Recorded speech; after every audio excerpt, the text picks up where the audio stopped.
আসসালামু আলাইকুম, আশা করি সবাই ভালো আছেন।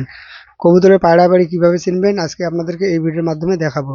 সেই সাথে আজকে প্রথম এক জোড়া কবুতরের বাচ্চা বিক্রি করলাম। এই মাসের এটা প্রথম কবুতরের বাচ্চা বিক্রি করলাম। আর বর্তমানে এখানে কতগুলো বাচ্চা আছে তো সেটাও আপনাদেরকে এই ভিডিওর মাধ্যমে দেখাবো। অনেকদিন ধরে অনেকে আমাকে কমেন্ট করেছিল আর আমাকে এরা বলতেছিল যে কবুতরের পায়রা বাড়ি কিভাবে চিনবে।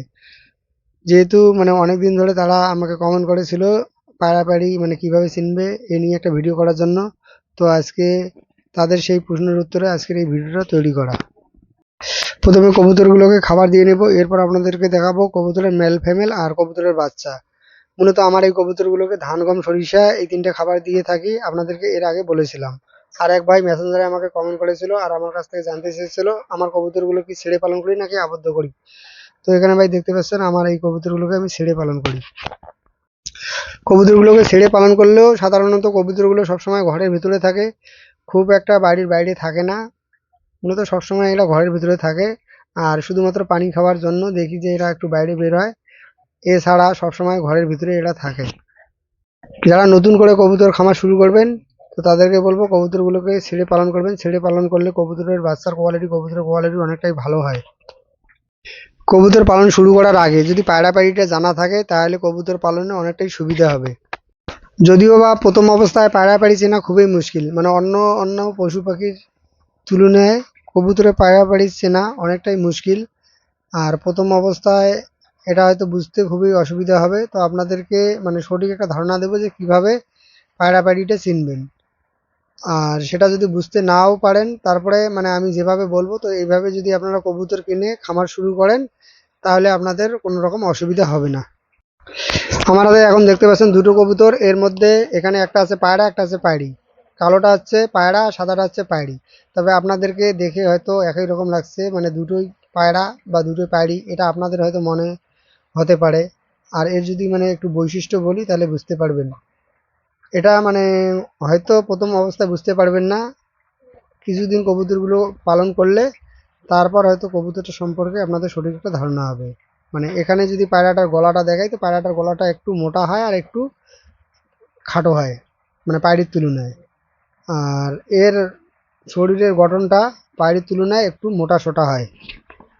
পায়রাটা ডাকে, আর ডাকার সময় পায়রাটা ডাকবে আর ঘুরবে, আর কি গলাটা ফুলাবে। আর পায়রির ক্ষেত্রে যদি বলি তো এরকম কোনো ডাকাডাকির ব্যাপার নেই। আর পায়রিটা সাধারণত কি বলে গলাটা একটু চিকন হয়, আর শরীরটা একটু পায়রাগুলোর তুলনায় একটু পাতলা হয়, আর গলাটা একটু লম্বা হয়, পায়রাগুলোর তুলনায় একটু লম্বা হয়। তো প্রথম অবস্থায় এটা কখনোই বুঝতে পারবেন না। প্রথম অবস্থায় আপনাদের সব কবুতর বা কবুতরের বাচ্চাকে একই রকম মনে হবে। এটা যখন কিছুদিন লালন পালন করবেন তারপরে আপনাদের এই পায়রাপাড়ি সম্পর্কে সঠিক একটা ধারণা হবে। আর হাটে গিয়ে যদি পাইকারের কাছ থেকে কবুতর আনেন এক জোড়া পায়রাপাড়ি, তো নিয়ে আসার পর দেখা যাবে হয়তো ওখানে দুটোই পায়রি আবার দুটোই পায়রা।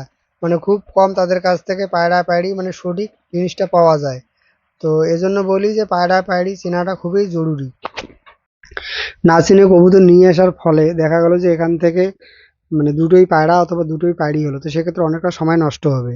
তো এখন যদি এখানে আপনাদেরকে পায়রাটা দেখানোর চেষ্টা করি তো এখানে একটা কালো আছে একটা সাদা আছে, দেখুন কিরকম করতেছে। সাধারণত পায়রাগুলো এরকম করে থাকে, এদের গলাটা একটু মোটা সোটা হয়ে থাকে আর এদের চেহারা একটু বেশি হয়ে থাকে।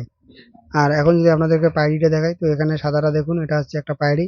তো এখানে মূলত আমি কয়েকটা সাদাই তুলেছি, যেগুলো পায়রি আর কি। তো এখানে দেখতে পাচ্ছেন এখানে এই সাদাটা পায়রি, ওপাশে আর একটা আছে ওটা হচ্ছে পায়রি। এখানে দেখুন আর একটা আছে, এটা হচ্ছে পায়রি। তো মূলত পায়রিদের বৈশিষ্ট্য এমনটা হয়ে থাকে, এদের গলাটা একটু চিকন হয় আর এদের স্বাস্থ্য বা চেহারার দিক থেকে ওটা একটু পাতলা হয়ে থাকে। যদি বাচ্চার কথা বলি তো বাচ্চার ক্ষেত্রে ব্যাপারটা সেম। এখানে একটা বাচ্চা ছোট থাকে একটা বাচ্চা বড় থাকে, যেগুলো আর কি জোড়া বাচ্চা থাকে, আমি সেক্ষেত্রে সেই বাচ্চাগুলোর কথা বলতেছি। যদি আলাদা আলাদা বাচ্চা হয়ে থাকে তাহলে পায়রাপায়রি বোঝা অনেকটাই মুশকিল। তবে এখানে একটা পদ্ধতি আছে যেটা অবলম্বন করলে এখান থেকে খুব সহজেই পায়রা অথবা পায়রিটা বোঝা যায়। তো সেক্ষেত্রে যেটা করতে হবে, এদের মলদ্বারে একটু চাপ দিলে একটু চাউলের দানার মতো বেরিয়ে আসবে।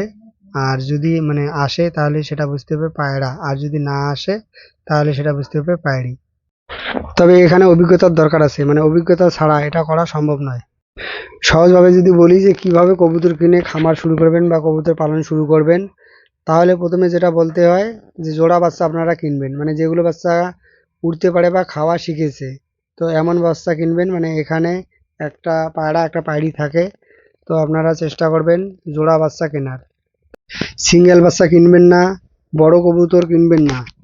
আপনারা সবসময় চেষ্টা করবেন মানুষের বাড়ি বাড়ি গিয়ে জোড়া বাচ্চা কেনার। আর এই জোড়া বাচ্চা কিনে যদি খামার শুরু করেন বা কবুতর লালন পালন শুরু করেন, তো সেক্ষেত্রে মানে 100% সফলতা পাবেন, হয়তো একটু সময় বেশি লাগবে। আর যদি জোড়া ছাড়া বাচ্চা কেনেন, তো এটা দেখা যাবে বছরের পর বছর যদি লালন পালন করেন, তো সেক্ষেত্রে মানে লালন পালনে হবে, মানে এখান থেকে কখনোই সফলতা আসবে না। মাসের শুরুতে অনেকগুলো কবুতর ডিম পেড়ে রেখেছে, আবার কিছু কবুতর বাচ্চাও দিয়েছে।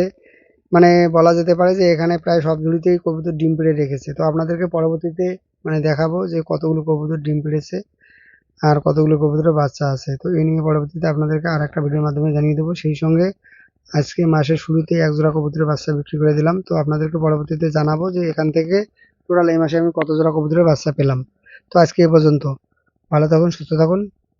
আসসালামু আলাইকুম।